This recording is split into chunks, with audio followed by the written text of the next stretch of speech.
this is a clip called How You Can Create an Amazing Reality for Yourself. It's just a brief clip that we pulled of his. Yeah, check it out. So one of the first scientific links to what I'm talking about here, the link between the language that we use and our biology, the way that our neurons fire, was made early in the 20th century by a linguist. His name was Benjamin Lee Whorf. And the ideas that Benjamin Whorf shared in the world of linguistics, in the world of science, they were radical for his time. What he said is this. Number one, he said that the way that we speak actually influences the way that we think. But perhaps even more importantly, number two, he said the way that we speak influences what we think. That our thoughts, what we are capable of thinking, are actually linked to the way our neurons are being wired. One of the reasons that Whorf came to this conclusion was because of the work that he was doing with an indigenous people in North America, northern Arizona, the Hopi. And what he found was that the language of the Hopi, when that language was translated into English, what he found is that the Hopi have a very, very different way of thinking about us, about nature, about our relationship to the world, and specifically about time. So here we are back at time. Time is the program that allows us to live our lives as we do within the operating system of the divine matrix. What Whorf found was that in the Hopi language, they see everything as alive, everything is connected, everything is present and now. From the Hopi perspective, there are only two realms of possibility. One is the realm of things that are manifesting in the present, and one is the realm of things that are already manifest. The Hopi do not think about time the way that we think about time. From their perspective, the manifest is everything that has already happened. It's everything that we can sense, everything that we can experience. It's what's already occurred in the world. From this perspective, the manifesting is what is unfolding in this moment and is actually called in the language the spirit of the breath. It includes whatever is unfolding in the moment now as well as what's possible in the future. Now, these may seem like insignificant changes that I'm talking about between the way that the Hopi think and the way we think, but they have very powerful implications. Let me talk to you about the concept of time in the Hopi language. In Hopi, there is no time as we know it. There's only now. And what Whorf found when he was exploring the language is that there were no nouns in the Hopi language to specifically refer to the past or the future. Everything is present. Everything is happening right now. So for example, the idea of a wave, when we look at the wave in an ocean, we say, look at that wave.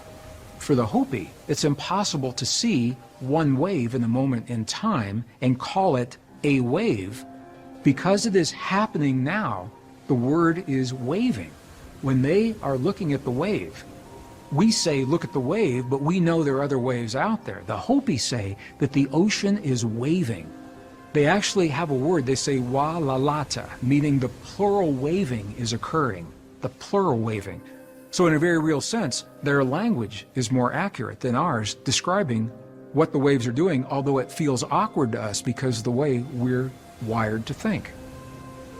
So the Hopi are using the same words to describe what is or what has already happened. They're describing a quantum possibility that has already become manifest while leaving the future open for other manifestations and other possibilities. I love how he explained that, because I know I've listened to other stuff with him. He talked about how the English language, especially in the Hopi and other types of languages, some of these ancient civilizations, or even indigenous, I should say, not ancient, but they came, ancients didn't have this too. They didn't have indications in their language of separation. We do. Yep. We have win or lose, competition, collaboration. We have all this stuff here. And this is what we were raised in, to use these words of separation, where in the Hopis, they didn't have that separation. We were taught this. So as Western, it's two totally different ways of looking at life and your reality. And I think that's what we're overcoming now, because we were taught that there is separation, but and people like the Hopi Indians didn't. Hopi Native Americans did not, and that's why I imagine for them watching people come into this land were probably like, what the hell is going on? Yep. Yeah, they couldn't understand it. So, and we're finally, as humans, collectively coming out of this. We still see it. It's still in the news. But separation is what allows these big organizations to create more money for what one day they're going to wake up and realize, what are we doing here? But I like how he presents that. Oh, absolutely. And what he's talking about here is so powerful, because he's saying, guys, the way we communicate through words, like with the scientists that he was referencing in the beginning, is how we experience this reality. And so the Hopi, who see things as everything that is, and this is a cool clip, and we like to pick this, it talks about the Arizona, Hopi, etc. And Frank and I both are living in Arizona right now. So these little synchronistic moments are fun and exciting. So that's why we wanted to share this with you. But you see a clip like that, and it helps you to see that, wow, how we have been taught to think really affects how we think. And so when you can see that from above, or see that from like the analytical mind, you can like loosen up on this separateness that Frank was just referring to. It doesn't need to be separate. And this also ties into, Frank and I will often talk about the double slit experiment, like quantum physics, where we have proven that when we observe a wave, we break it down into particle. And the reason this is such a big deal is, as soon as we observe and we look for something, or we label something, is when we make it something. Yeah. So something is not separate until we look at it as wave, like he's talking about, rather than waving. And how we look at it will represent how we experience how the photon becomes into a... How it actually how it materializes. Yeah, so as we're starting, and the world is doing this, even in the West here, because the West coined the phrase quantum physics. So we're coming to this conclusion. It was like we took a long way around where these other indigenous people were already there. Again, I love to tell the story is like, Native Americans inhabited America, what we consider America, North America, over 15,000 years ago. And so that's a long time. And so as Westerners, we came through these cycles of different governments, we don't have to go back that far, but go through the Roman Empire and how long that lasted. And that fell apart. Why? Because the way it was about the hierarchy and this is better than that. And here we are then trying to break away from that. And, people started coming over here and exploring in the mid-1400s. But when we started America, the Pilgrims from England came over in the 1600s. And then, obviously, we know in 1776 is when we became a country. We broke away from England. Yeah. But we only did the same thing. But there was a meshing because the Founding Fathers took the idea of what we call a Constitution off the Native Americans. And when you look at the Constitution,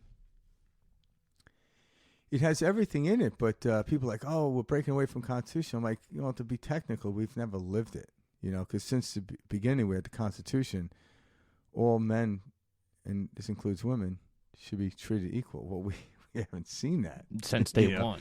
We're like patting ourselves on the back because women are getting the same pay now. Yeah. Like hundreds of years later. And let alone what we did. And then, hey, what did we do to Native Americans? Yeah. By the end of the Civil War.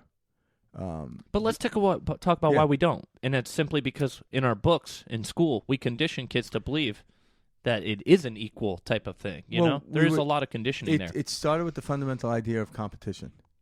I must be better than you. And if you live by that, you have to conquer. But if you started with the ideal of collaboration, there would be no conquering. So the collaboration is a new concept coming into our construct. And when you realize you collaborate, because even like I was talking to someone the other day, and like, are you telling me competition isn't good? And I'm like, it's fragmented. They're like, I see good in it. I'm like, what do you see good in it? Well, it makes me a better person. How does it make you a better person? Because you're comparing your betterness over somebody else's worseness. I'm like, does that make you feel better? I look at this. Sports will always continue. They've always been here. They always will. But the greatest athletes do not compete. They perform. Competing is the mind. Yeah. It is all mind. They perform. So the greatest athletes perform. The greatest musicians perform. They don't compete. You know, I remember when I was in high school, they had the battle of the bands. I thought it was the funniest thing. This is music. Why are we like, what's the best band? I'm like, this is ridiculous. Battle of bands. We get out there. I remember that. Too. Yeah, like it was just weird. Like, and then you had to vote on which is the best band. I'm like, this is nutty. Yeah. Like, these are musicians. It should be a festival, not a battling. But because of society, but we're softening up from that. And actually, individuals like Gregg Braden shows the signs to why it doesn't work. Not just to let's hold hands and do this. Although when you get to that point, holding hands will mean something completely different. You're like, wow, when actually you let go of this understanding of separateness, all of a sudden you see how collaboration actually benefits you. And because if it benefits me, it benefits all around me. And it's like, wow, this is not just about feeling good. This is about knowing, and then the feeling permeates from your body. The electromagnetic field starts to expand in my body, and I become more of a catalyst for other people.